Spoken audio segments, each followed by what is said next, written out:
We're on camera, Joe. If you can try and avoid industrial language or whatever, you know, but, we might or might not. So if I have to bleep it, I'll edit it. It might be useful for teacher courses as the point of videoing it. I'll introduce you to Joe Bowers, a comrade of mine for best part of best part of a lot of years. 40 anyway. Yeah, it's not going on 40. Joe's background was it data you were originally in, or MSF you ended up in? Data, yeah, that's It right. Well, it was in the ETU, double EPTU before that. I was in the EPTU, electrical, electronic and plumbing trade union. Correct, yes, yeah. yes. And then data was a kind of white collar type union. Yeah, but D stands for draftsman. Yep. An allied technician, so it was originally the draftsmen's union. Then he moved into MSF as a full-time official. No, I was a full-time official for TAS. Oh right, TAS, that's right. Which was the technical administration, which Data changed its name to. Ken Gill was the general secretary of that, who was a well-known left-winger in the movement. Great supporter of the Morning Star. And then Joe's found his way into Unite because of the amalgamations and the So we should amalgamations. sell those unions just don't exist anymore. That's right. So there's Joe has history, is what I'm telling you. And he would have been involved in negotiating with companies, I told you yesterday, like Nortel, like Shorts, Bombardier, FG Wilson's done all. But a lot of companies that had footprint in Northern Ireland, Joe would have been involved in organising workers in those companies and negotiating with those companies. We were involved in the establishment of the Belfast Unemployed Resource Centre in the 80s. 1984. The 80s, involved in the setting up of the John Hewitt pub, which is next to the Belfast Unemployed Resource Centre. So there's a wee bit of, and I was telling them earlier on, we were talking about language, and I can remember having a ding-dong with you in a pub in Dublin about the use of the C word, you remember? No. Anyway, you're going to tell me. We agreed to disagree, didn't we? Oh, yeah. We agreed to disagree. This is to do with language? Yeah. A proper language? Well, it was about the use of, Well, I you can know, tell you another story about that. profanity and all of that. Anyway, so I've asked Joe to do something that nobody's done before, right? So he's breaking new ground, talking to CWU activists on the topic of sectarianism, and you know, him and I both agreed that I guess the task that or the challenge that I've set him is an enormous challenge, and we're just going to suck it and see what happens. So Joe's going to talk about sectarianism and the issues that kind of flow from it, stem from it, kind of circulate and gravitate around it. So Joe Bowers. All right. I should tell you, when I was an ETU member, I was a technician in with STC, which was the telecoms. Take notes. And we used to install PABX equipment, etc., in airports and such like. You know. So I have some idea of the nature of the work of the telecoms end of your union, at least. And then I become a contract engineer in standard telecoms and cables in Youngstown. My trade union experience would tell me that there's a whole lot of sectarianisms. I know the sectarianism we're talking about, the difficult one, so we're going to get that, but there's a whole lot of other sectarianisms, and the sectarianism perhaps that I was in contact with most in my trade union career was what I would classify as industrial sectarianism, and there's still a fair bit of industrial sectarianism about. I mean, I have had some contact with the Royal Mail end of your union and with the engineering end of your union, and it's not unlike many unions. You know, Unite. I could give you many examples of Unite, where craftsmen, for example, would continue to maintain their organisation within a broader union. And the history of that is not always very nice, actually. I mean, I had battles where craftsmen were concerned that people who were not craftsmen were getting paid too much, that kind of thing. It was a discussion that they were having with me and with the employer, indeed, about their status being undermined because other people were being paid more than they thought that they were entitled to. That is, that the craftsmen thought they were entitled to. And the reference point was that the craftsmen were skilled, had served their time, etc., that kind of thing. So that was kind of a pervasive sectarianism, which wasn't always easy to deal with. And a particular experience that comes to mind was a woman I represented, who's now dead, unfortunately, Mayday, you called her. She lived in Glengormley, and she was a contract engineer in our office, and she emerged as a contract engineer just through practical experience and self-education, and she was a good contract engineer.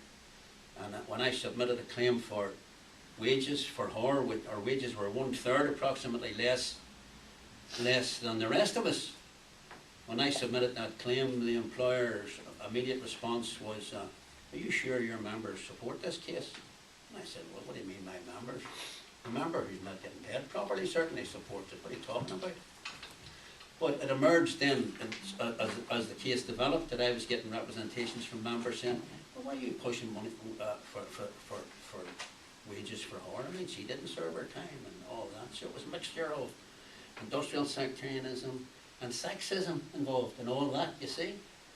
And of course the employer drove that, by the way. It was the employer that drove that division among the workers. And we had a job to do, which fortunately we succeeded in doing, and convincing the members who were concerned that if this person didn't get properly paid, then what's to stop the employer bringing other people in who they can not properly pay, and therefore undermine their wages, if you understand what I'm saying. Yeah. So the point I'm making there is that these sectarianisms, while workers often have very serious and strong views about them and feel earnestly about them, there is, I was going to say, usually, normally, typically, not untypically, an interest to maintain it among those who are not workers. If I'm not confusing you, because sometimes I can confuse you. I can tell you I can confuse myself, because this is a very difficult question, and I know what we're trying to deal with is the question of religious sectarianism, political sectarianism. It's like that. Like, which is it in Northern Ireland, which has had, of course, a very serious history of that, and of course, Northern Ireland isn't the only place in the world with sectarianism of that type. If you talk about Iraq and Syria and Afghanistan, etc., and the Balkans, we used to be known among ourselves anyway as the sectarian capital of the world, but I think we've moved into second or third place in the last 2 or 3 decades. But the sectarianism we have is a sectarianism of a Christian type, I suppose. It's really politics. It's really constitutional politics, which religion, I think, assists people in providing identification to. And if you start, you can't. You see, I was going to talk to you about the particular experiences I had in the 30 years before retired activity in Northern Ireland, in industry, etc. And then I thought to myself, well, what is that? So I give these people half a dozen or whatever particular experiences, and does it explain why Northern Ireland is like this? This is what I was, why is Northern Ireland like this? Because the particular experiences that I was having in Northern Ireland that had this wee edge, those experiences would have existed in any other town in these islands without the wee edge, if you understand what I'm saying, without the wee sectarian edge. So, I mean, why has Northern Ireland got this peculiar thing? That's what I started, because I said just to him before I asked myself this question. You understand what I mean? And then when I asked myself that question, I found myself, I wanted to try and explain it, and I don't know if I can. I don't know if I can. First of all, let me say to you, I'm not an academic, so I'm not sensitive about being accused of plagiarism for a start, because that's what I do, or sensitive about getting things wrong. All that, you know, academics get, Yeah. you don't worry about that with me. So I'm going to try and tell you what I think anyway, and then you can have a go, and maybe we'll start a discussion, or maybe we'll end the discussion forever. It's that When time. we started. When we started, yeah.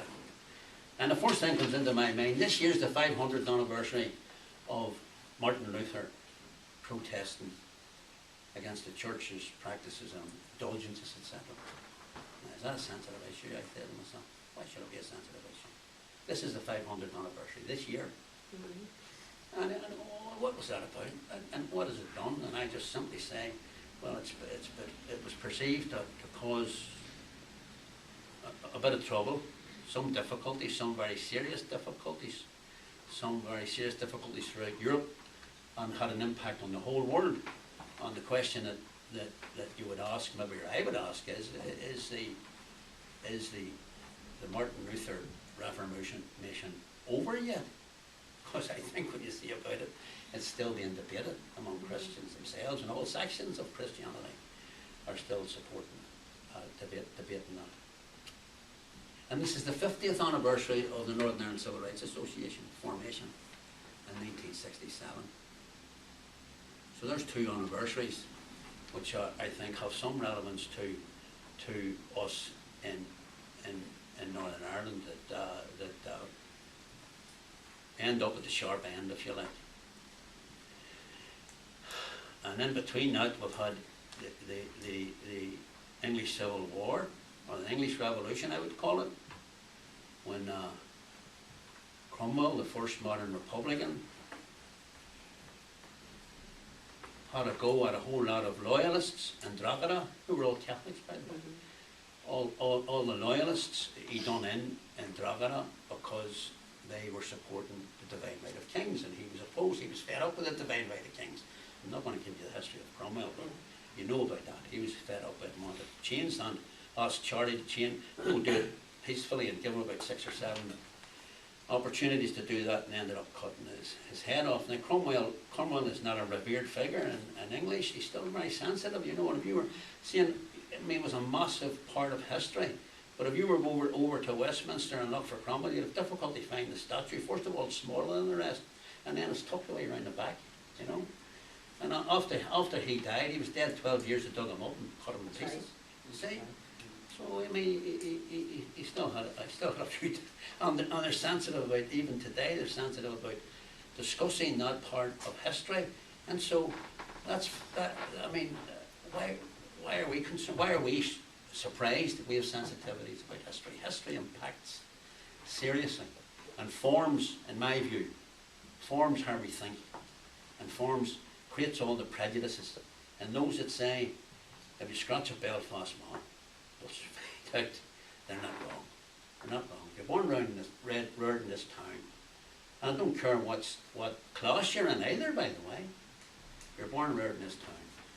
You know, there's a very great difficulty in maintaining objectivity. I'm going to try and maintain objectivity, and I'm almost certain to fail. So that's the territory that we're in. I'm just sort of skipping through history, because I want to get a context for this. The next part of history I would refer to would be the United Irishmen, 1798, suppressed in 1798. Another part of history I would mention is that the Orange Order was formed in 1795, not in 1690, in 1795, right in the middle of the United Irishmen agitation, for want of a better word. And the Orange Order joined with the Yeomen in suppressing the United Irishmen. And Daniel O'Connell, who have got a big street for Daniel O'Connell in Dublin, he was the Catholic emancipator, person who struggled for the emancipation of Catholics. He also joined the Yeomen to suppress the United Irishmen. So you can see where, if you read these, I'm not going to read them to you. You read them. If you read all this history, you'll see where the sectarianism is sometimes a convenience, and they can both spot the main enemy together. Now, there's people in Belfast today, I can name one, he told me not too long ago, Philip Orr, who you've seen on the TV, talks about the history of the First World War and all that kind of stuff. I don't know if you've seen him or not. Yeah. And he tells me he can trace his lineage back, and he told me when, it was great or whatever, grandfather, who was hung from the lintel of his church door, a church within which he was a Presbyterian, I don't know, pastor, cleric, I don't know what to call it, but he was one of them anyway. And he was hung from the church door because of his identification with the United Irish Men's cause. So, at that time, it was very dangerous not to march behind an orange bar. At that particular time, it was very dangerous not to march behind an orange march.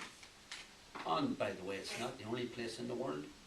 After the Spanish Civil War, as it's called, which I call the Spanish Anti-Fascist War, it was very difficult not to march behind a pro-Franco march in Spain. Particularly if you were a trade unionist or whatever, because they might see that as you requiring to be buried down a hole somewhere, and there's thousands that have been buried down holes and not yet found in Spain. So that tradition of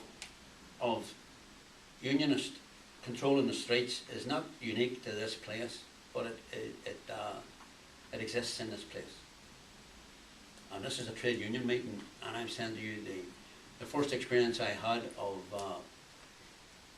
we as a trade union movement trying to deal with that sectional approach to public demonstrations was in the formation of the Mayday March in Belfast.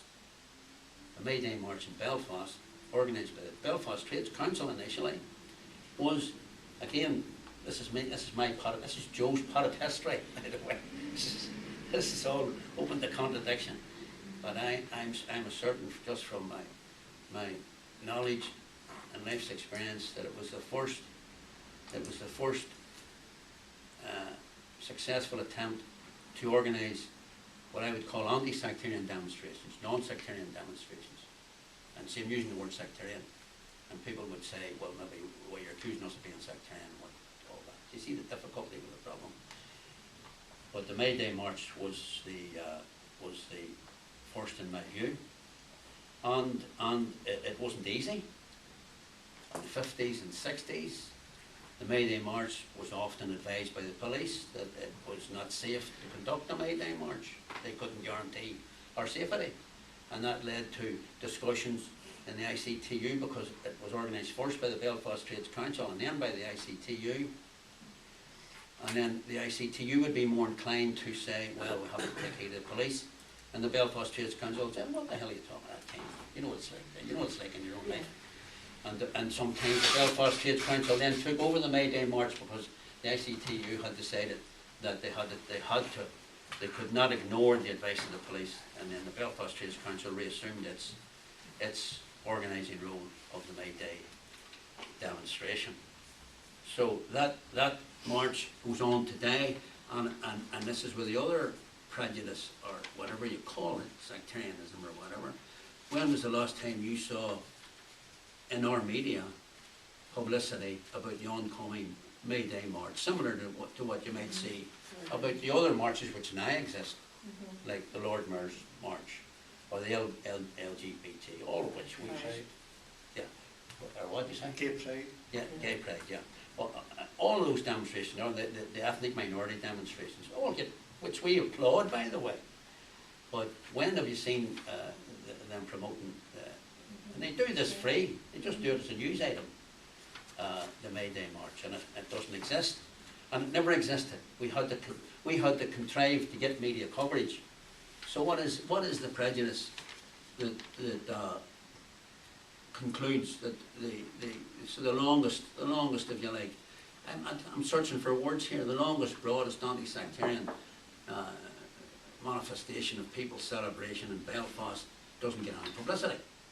Well, what drives that? That's a question worth asking. And really, I think what my experience tells me is what drives it is that they've decided that the trade union movement is, it's no longer. They have decided they have decided to write us off, that we're no longer relevant.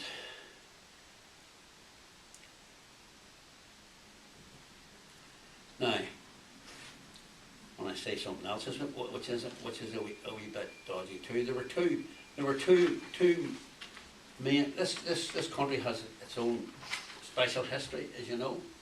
We're on one island, and it's not a united island; it's a divided island. And there were two people who were on different sides of that argument, who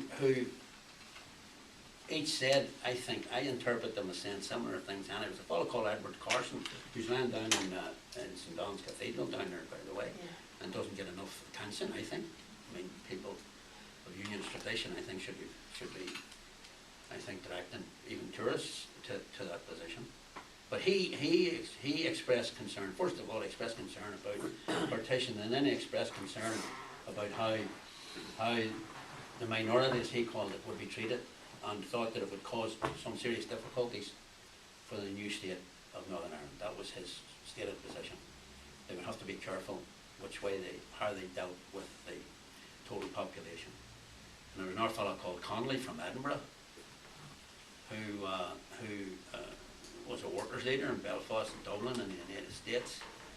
And he said that partition would lead to a carnival of reaction, north and south. Now, I'm talking about Northern Ireland, but I wouldn't want people to think that I have forgot about the other half down there, because Connolly's prediction of a carnival reaction was right on the nail. And I don't know how much you've read about the politics of the Republic of Ireland, but there was a fellow called Lord Brown who tried to introduce family alliances, and there was a fellow called John Charles McQuaid, who was the Archbishop, who knocked that in the head, more or less, and said that the introduction of family alliances was undermining the Church's authority, whatever. And the fact that the Catholic Church is written into the Constitution, the special place in the Constitution of the Irish Republic. And I got another document here by a fellow called Connolly, but he was obviously David Connolly, a dissertation for a Master of Philosophy in Modern Irish History. And he tells about John Charles McQuaid and setting up what he found out to be, or which is all on the record. It's all here. You can have a copy of it if you want. The Vigilance Committee, established in 1954 by the Archbishop of Dublin to covertly coordinate the Church response to communism and subversion in the diocese. During a period of severe levels of unemployment and immigration, the Catholic Church viewed the organised protest and agitation at community level and among trade unions as communist inspired. With the secret assistance of contacts in the state, intelligence and security services, the media, the trade unions and Catholic action groups, the committee proceeded to initiate robust challenges and interventions, often of a clandestine nature, aimed at individuals and organisations perceived to be communists. I've read this, and it would frighten you. They had a vigilance committee which met centrally. It had the Garda Síochána, it had Opus Dei, it had the Catholic bishop and other bishops and priests and whatever. And they were able to make contact with people on the ground who would watch their neighbours and tell them, well, he wasn't that. There was an unemployed movement. They were concerned about an unemployed movement. He wasn't at the meeting because he didn't leave the house that night. The neighbours were able to report to the Vigilance Committee. And this is more or less, these are more or less conclusions. I'm going to give you conclusions rather than read all this out. The objective of the research was to ascertain whether there was a significant presence of committed communists operating in an organised manner in the 1950s, or whether, in effect, the Red Scare was generated by the Catholic hierarchy at the time for reasons other than the perceived threat posed by communist influence and agitation in Ireland. An examination of available evidence supports the latter assumption. Notice he comes to the conclusion that Archbishop Charlie McQuaid invented a communist chair in order to maintain, and he says it in a number of, he says it again. They were concerned about left infiltrating and maintaining influence in the trade union unemployed movements, continued opposition to the Irish Housewives Association as too independent, and the obsession with Trinity / liberal intellectuals involved in civil liberties and anti-censorship. And he goes on to say, the fact that comprehensive and highly confidential information available to the committee from intelligence sources established that the communist presence and influence was minimal at the time did not deter Archbishop McQuaid from pursuing his anti-communist crusade in this regard. It would appear that a range of other influences and concerns affected the perspectives of the Archbishop and his determination to act.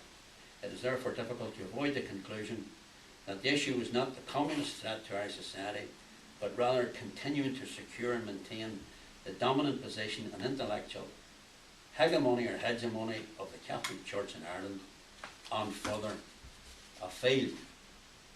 So the Catholic Church's influence was pervasive, and it was an example of the carnival reaction that can be predicted. South, that was the nature of the state in the South, and I thought I should just draw that to your attention, lest people think I'm suggesting that the problem only exists in one part of the island, because it doesn't only exist in one part of the island. In Northern Ireland, the norm in this part of the carnival reaction was discrimination in housing allocation, was discrimination in employment, facilitated by gerrymandering in elections to ensure that unionist control in areas where unionists didn't have the majority, and property votes instead of citizens' votes, property votes. And that behaviour, lest people think it's just a parochial thing, that behaviour in Northern Ireland was protected by the established convention in Westminster, that no questions could be raised in Westminster about the internal affairs of Northern Ireland, because that was exclusively the business of Stormont. So any MP in Britain could not raise questions about what the practices, etc., were in Northern Ireland. Now, history moves on, and I'm moving on with it quickly, because you see any of these things I've touched on, any and each one of them, and I've shown you some of them, each one of them on their own singly would be the material for more than a dissertation, a whole doctorate in a university, and I'm touching, and therefore you will therefore know that I can't be totally informative, and therefore not totally objective. And anyway, I'm not neutral, right? I've never been neutral. I've always been a protagonist, but I'm trying my best to be objective at the same time. It's not easy to be objective, I can tell you. There was a fellow called T.K. Whittaker, who was a main civil servant in the Republic of Ireland. He come from County Down, I think. He only died last year, by the way. 96 years of age, I think he was. And he introduced what was called the Whittaker Report, unsurprisingly. He called him T.K. Whittaker. It was called the Whittaker Report. And the Whittaker Report was adopted by Dáil Éireann in Dublin. And the Whittaker Report was November 1958. And the Whittaker Report more or less concludes that tariff walls and trade barriers between Britain and the Irish Republic should all be removed. Right? All be removed. And I could give you some information about that as well, but I don't want to be straying aside. There was times when they had actual They actually had trade wars, and if you, and this, the British refused to import Irish beef,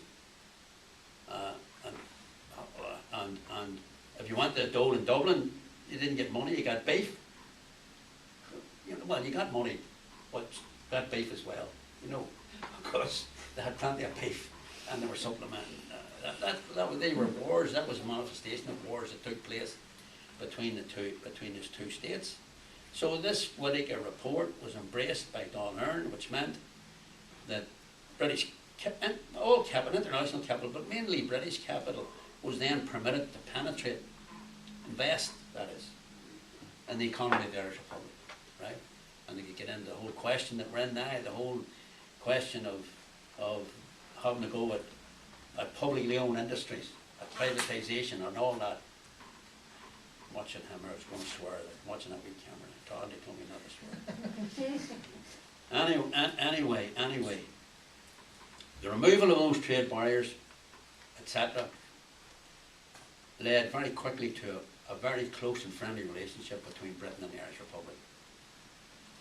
And that led to, I'm just looking around the table, some of you won't remember, some of you might, don't want to be offending anybody, but that led to the O'Neill Must Go campaign. I don't know if you've ever heard of the O'Neill Must Go campaign. So Ian Paisley run what was called the O'Neill Must Go campaign, right? Because he was bringing Sean Lamass up from Dublin, and they were touring around Belfast, into schools, shaking hands with nuns and kissing babies, and all that kind of stuff was on the TV regular.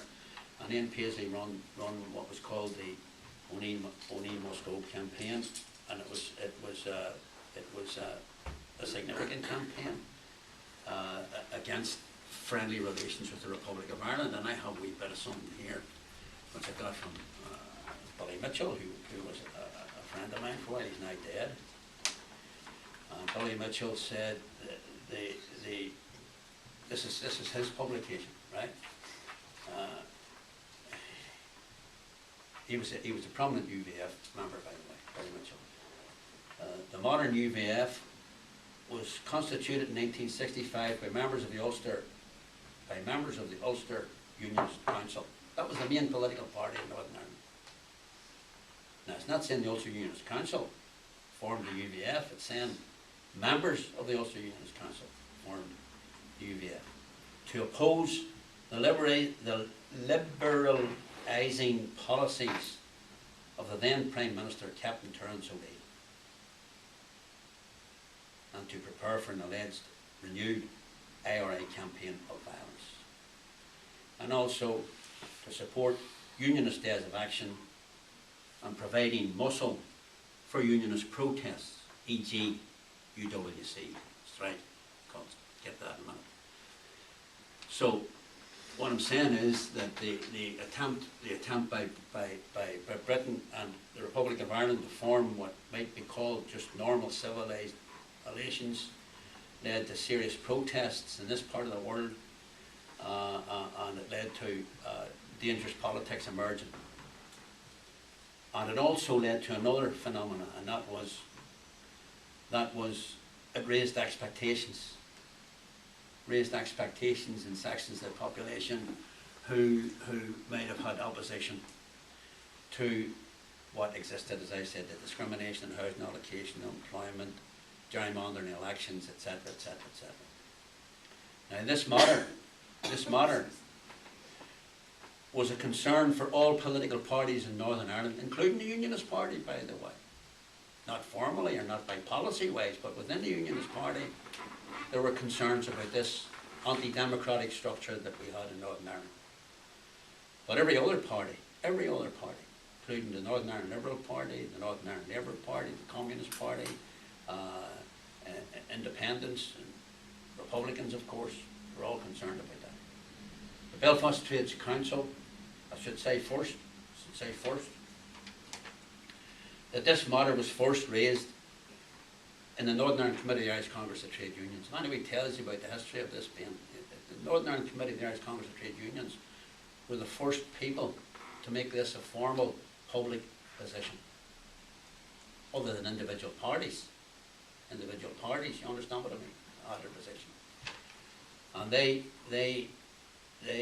adopted a policy of seeking democratic reform, and they joined with the Northern Ireland Labour Party in a delegation to meet William Craig.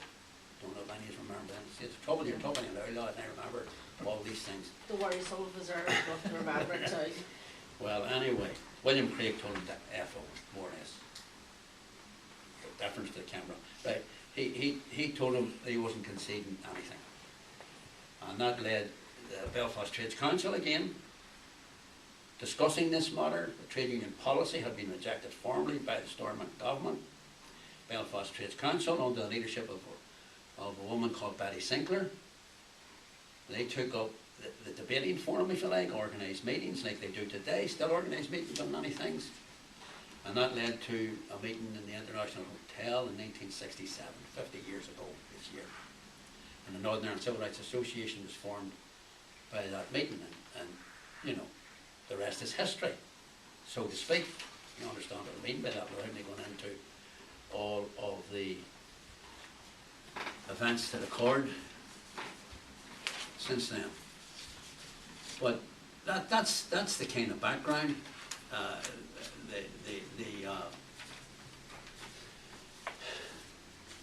That's just up to into the, that's modern for me. Like, it's 50 years ago. It's modern, but we're still in my way of thinking. We're still living that period, really. But if I ask any unionist now, and I know many of them, Roy Garland, for example, and Chris McGimsey would be regular contacts of mine. When I ask any of those people about the demands of the Civil Rights Association, and by the way, even Ian Paisley, before he died, they all now say that the demands of the Civil Rights Association were legitimate and should have been conceded. Should have been conceded. And it might raise another question. What about the demands of the LGBT people today? I mean, I said this at another meeting, and then within a week they're talking about it in Westminster, the policy of the DUP, that is, because within a week the DUP become an interesting body. Everybody's trying to enter who they were. But what about the rights of LGBT people? What about Irish language, the same as Scottish language or Welsh language, and those kind of things? I think the fact that they now recognise that it was not a pro-unionist thing to so severely oppose democratic reform, which they all recognise now. And Paisley said, I don't know if you've seen it on the TV, it was an interview before he died. He said those demands should have been conceded, but I was in Armagh and I could see Paisley and Major Bunting with big cudgels in their hand.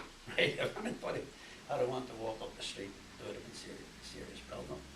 So these are questions which I think we can now and should be now trying to raise in a civilised way, because why do we want this place to be out of step with what other places think is the new civilised way to go? You understand what I mean? Why do we want this place to seem to appear to be backward? Anyway, it's the talking point, and I think we can talk to anybody about that today. So there apart from the fact that there were gains made through democracy, and we have them.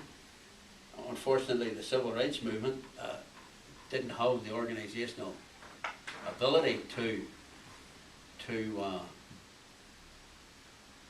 shall we say, control, discourage, or whatever those who thought there was a shortcut to civilization through guns, etc., which was always a very serious position for the Civil Rights Association, opposition to violence, based on, by the way, the word civil rights come from the American Civil Rights Movement, which was to do with peaceful protest. Anyway, that's the background. That's only the background now, right? That's the background of the place we live in, and which we're still living in. And there was my speech there, my history, like. So it just fits in, it just sort of picks up on that, you know.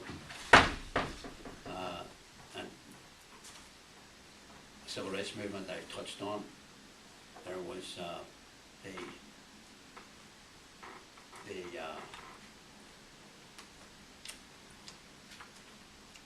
split in the Irish, let me go back, there was a split in the Irish Congress of Trade Unions. There was a split in the trade union movement in Ireland from 1949 to 1959 approximately. And that was what we would have classified, what I would classify as a sectarian split. There was a division in the trade union movement in Ireland, but it wasn't a division north and south. The division existed both north and south, and it was a division between Irish-based unions and British-based unions. So it was called the Irish Congress of Trade Unions, I think, at that time, and then they formed the Congress of Irish Trade Unions,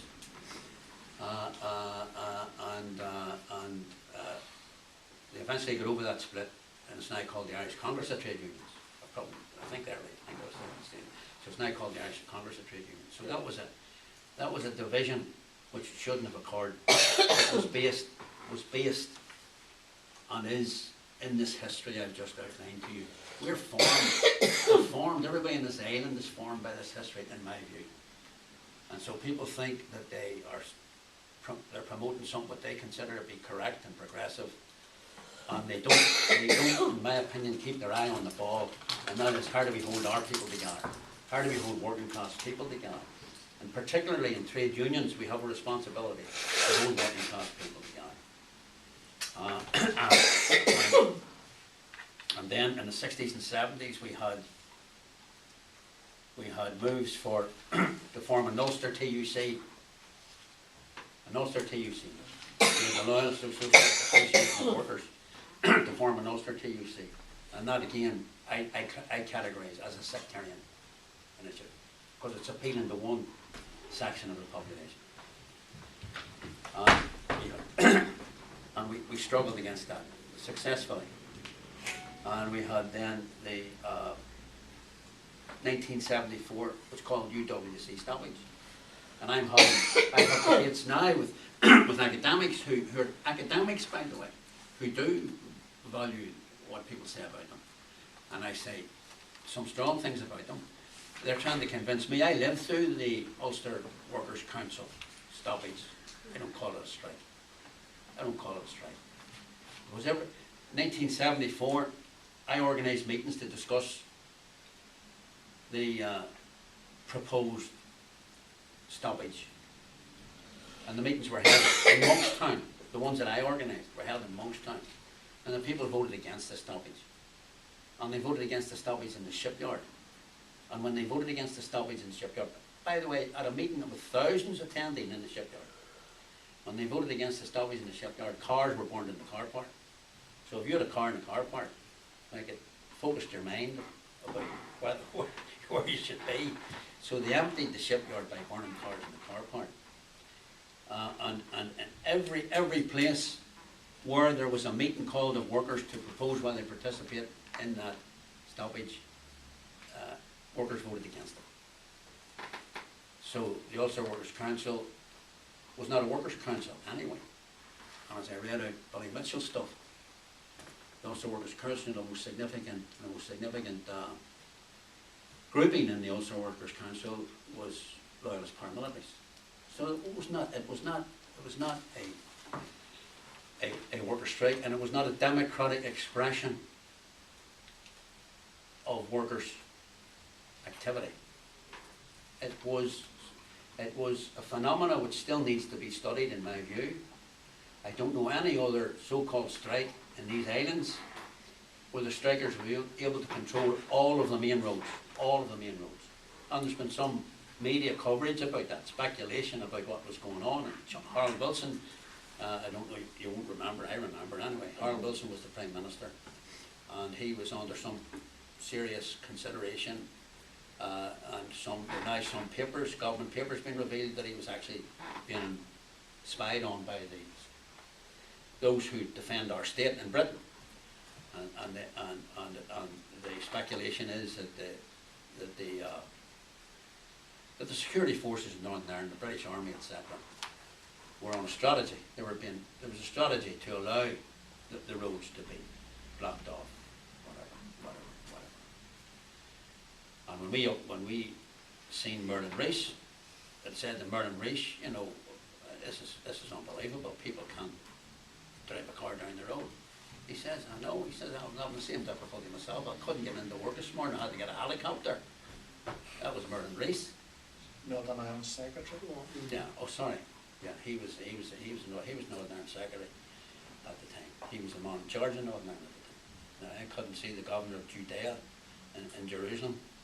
The Roman one, that is. Allowing a load of Jewish zealots, stopping them from going to work, so that's the way I look at it anyway. And in 1980 there was a hunger strike, you will recall. I don't know, you will recall, I recall all these things, right? There was Republicans on hunger strike. Very serious matter. Tens of thousands of people on the streets, massive demonstrations. The British embassy in Dublin was burnt down over this issue. And they were calling for strike action, an organised strike action. The ICTU opposed the UWC stoppage. It was an appeal to a section of our population. It was sectarian, in other words. The ICTU opposed the call for strikes to support the hunger strikers, because it was an appeal to a section of our people. In other words, we classified it as sectarian. It was appealing to one section. Those who were calling for these things might not necessarily classify themselves as sectarian. But from a trade union point of view, we were opposed to that activity.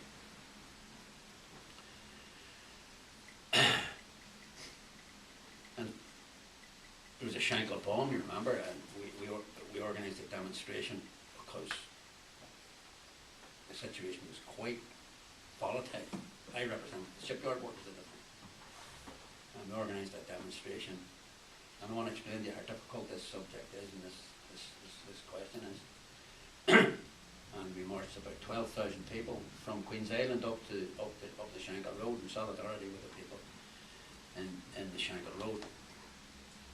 And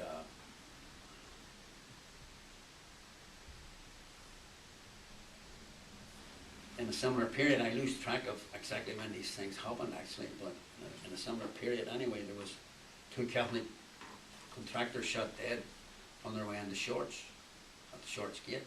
We organised a demonstration in Queen's Island to protest against that. A fellow called Kane was murdered at his work inside the shipyard, welding in the bows of the boat with all the gear. I don't know, the welders get all sorts of protective gear, and very inhospitable, unhealthy circumstances. He's cramped in the boat, welding, doing his job, and somebody shot him dead through the back, you see. And we put a notice in the paper because his son was a member of my union. He was a member of the GMB, or Boilermaker Union, the lad that was killed. So my branch of the union put a notice in the paper, and we said, the man was murdered. We put the word murdered in the notice in the paper, and we come under serious criticism because we should not have called it murder, and had a big meeting.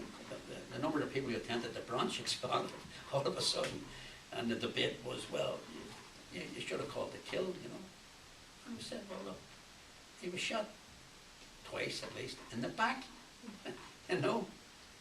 But you see how sharp those issues were. Very, very sharp, very sectarian situation.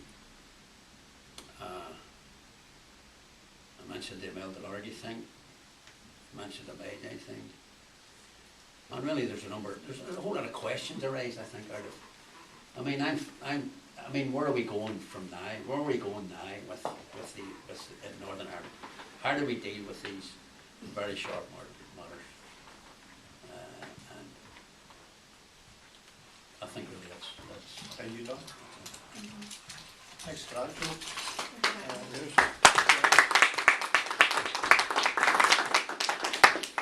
One of the things that we've been talking about, today and a wee bit yesterday, is about history, isn't it? And the fact that a few people around the room have commented here that they feel as if there was some kind of deficit or absence of education that relates to history.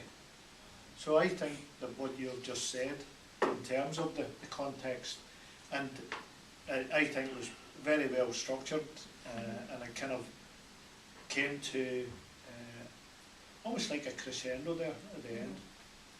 It was right, it was a proper way to do it, I thought. And I think there is an interest in this room, correct me if I'm wrong, in actually visiting that and moving forward in terms of how our kids are educated and where sectarianism comes from. Because the material I picked up from Scotland, the action on sectarianism, which I've told you about, it quite rightly identifies, I think, parental input, parental influence, and education, and even then involvement in sport has been the root causes of sectarianism in the past. And the thing, or some of the things that maintain sectarianism moving forward, one of the things that I think is going to be interesting in Northern Ireland is to find a way to address the question of sectarianism in the same way as the Scottish government is trying to address it. Because the political parties here, most of them, well, certainly the two biggest ones, have a vested interest in the continuation of sectarianism. Now, they'll argue different, and they might even say, how very dare you level that accusation, but I think it's a matter of fact.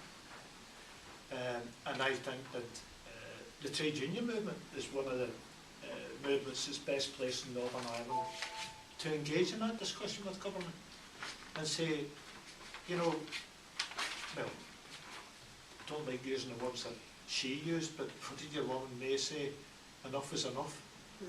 No, she used it in bad context when she was saying what she was saying, but I think it's near time that something changed in Northern Ireland. And what's going to be the catalyst for that change? I think the trade union movement could potentially be part of that catalyst that gets this debate into the open and makes it healthy for us to discuss matters which in the past were sensitive. And that's what we've been trying to do in this course. And I hope it works and it makes our activists think in the CWU, and then the debate widens into the ICTU and then into communities and into Northern Ireland society as a whole, and into the political arena. I hope that happens. Now, it's up to you. I don't know if there's any questions you have in your head that you would like to pose to Joe, or any feedback you would want to offer, or comments you would like to offer to Joe. Anybody? Joe, looking back, prior to 69, 70, especially in things like Belfast, the Northern Ireland Labour Party was strong. Obviously, the influence of sectarianism, did they step away or were they pushed out of the road, do you think, or a bit of both? The Northern Ireland Labour Party? Yeah. Well, you're right in saying they were strong. The Northern Ireland Labour Party were challenging, at least, if they had not already got the majority of people in the Belfast area supporting them. In terms of seats, there's 4 seats, 4 Belfast seats in Stormont.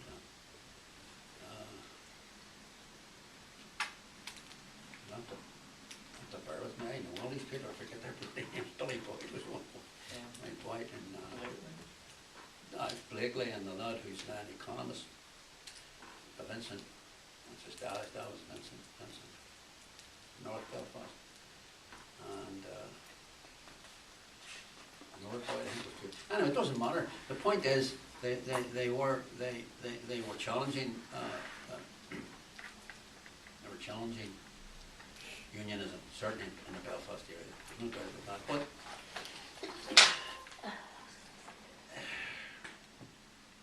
there was 2 issues. This is my reading of it now, right? Yes.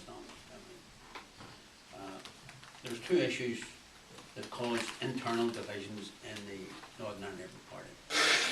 I'm not a member of Northern, I was never a member of Northern Ireland Labour Party, member of North Party, but I worked with them in Newton Abbey. I've lived in Monkstown for 48 years, 50 years.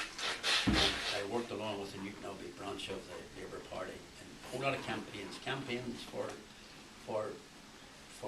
crashes in the factory I was in and all that kind of thing. Campaigns to save the factory, which we successfully did. All sorts of campaigns, and the Northern Ireland Labour Party were quite influential. In fact, they were the majority of the Newton Abbey Council in the 1960s. So why am I telling you all? I'm telling you it because there was two issues that developed, and one was internment, and that caused a very serious debate inside the Northern Ireland Labour Party, and the Northern Ireland Labour Party by majority vote decided to support internment. And the other one was this UWC stoppage. And there was another similar debate with a now depleted Northern Ireland Labour Party. You understand what I'm saying? In terms of the size that they were. And they supported UWC stoppage. And they were further depleted. Now they were a party that represented both sections of the community and had many members from both sections of the community. But the people who were offended by these decisions weren't from one section of the community. So all of the Newton Abbey branch, who were from what was perceived to be the unionist section of the community, were annoyed by these decisions. And the Newton Abbey branch of the Labour Party, Northern Labour Party, seceded, what's the word? Just broke away. That's it. No, they broke away, and they become like an independent. They become the Newton Abbey Labour Party. So over those issues. So I don't know if that answers your question, but these are very difficult things to navigate. When stuff gets sharp here, it's very difficult for parties and trade unions, by the way, to navigate. And I mean, I have other things I couldn't read you out. This is from FAST, which was Families Against Supergrass Trials, a loyalist publication, right? Should I read it away? But it was not about the Labour Party, but it gives you an idea how people are truncated into positions, you know, by statements of their leaders. And they quote, of course, Jack Lynch saying that Northern Ireland should be more or less dissolved. Like, I mean, Jack Lynch stated the Irish Republic Constitution claimed T-shirt. He was or as a shipyard to call him the T-shirt, right? No, T-shirt was fundamental and could not be abandoned. That the Stormont regime must be brought to an end, right? Austin Corey said, I have no doubt that within the next 6 or 7 months, Brian Faulkner and his rotten unionist system will have to be smashed. I say to the British Home Secretary, Maudley, why the hell should we talk to you? We are winning and you are not. He was STLP, Austin Corey, Yeah, correct. right? And unionist politicians were saying, stay away from civil rights. These were no concern. This is saying to Protestant workers, really, you know.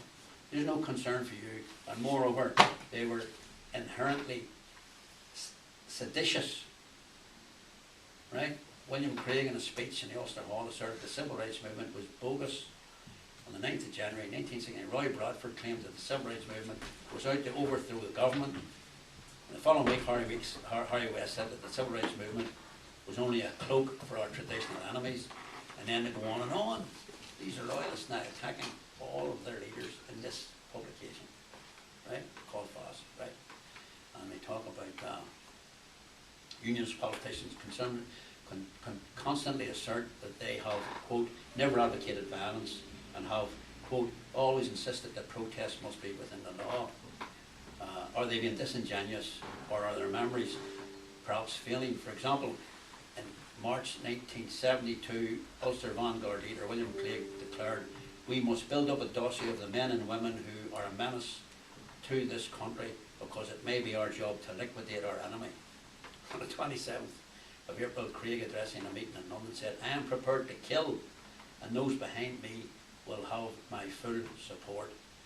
On the 16th of November, William McCrae said, we owe it to our children, even if we have to die, to fight the rebels with a holy determination, right? And then to talk about jihad and all that, right? And never sheath the sword, all that stuff. And Ian Paisley said, one of my commanders said to me, any rat will suck eggs in the presence of a chained dog. And that is what the IRA vermin have been doing in the presence of the security forces.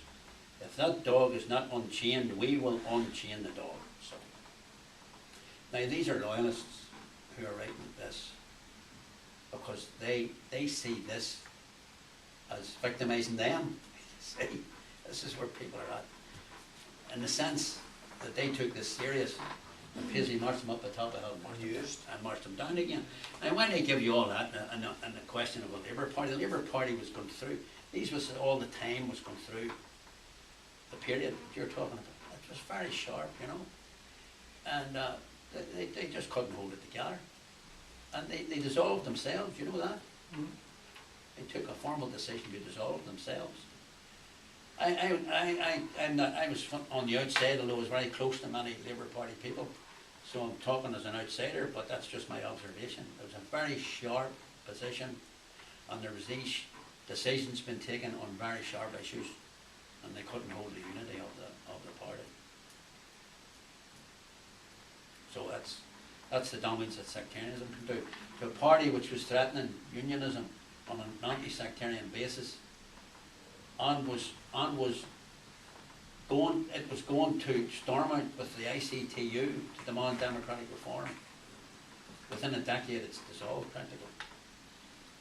That's the danger of sectarianism to our movement. Maybe I can make a wee observation. I mean, I think yesterday I mentioned the fact that in the BT depot in Ballysullen, hunger striker posters appeared in 1981, and we took them down as soon as we seen them.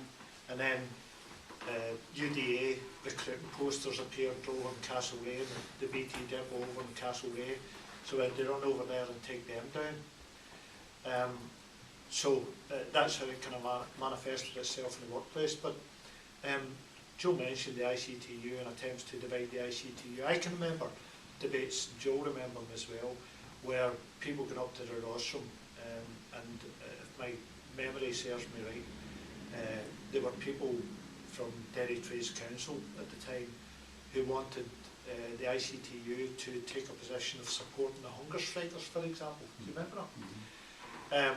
And of course, those of us who were interested in maintaining the unity of the trade union movement were up arguing, look, if this was to be carried here, you're going to split the movement, because clearly, you know, there's kind of at least two angles to this, opposing angles, and then the next thing, from the same source, it was Derry again, and it was to do with, you know, the killings on Bloody Sunday, and it was like the demanding an inquiry any Bloody Sunday. Now, there was some of us who said, yeah, it was probably right that there should be an inquiry into what happened that day, but the timing of it, it was almost as if it was chosen to divide the movement, and it was too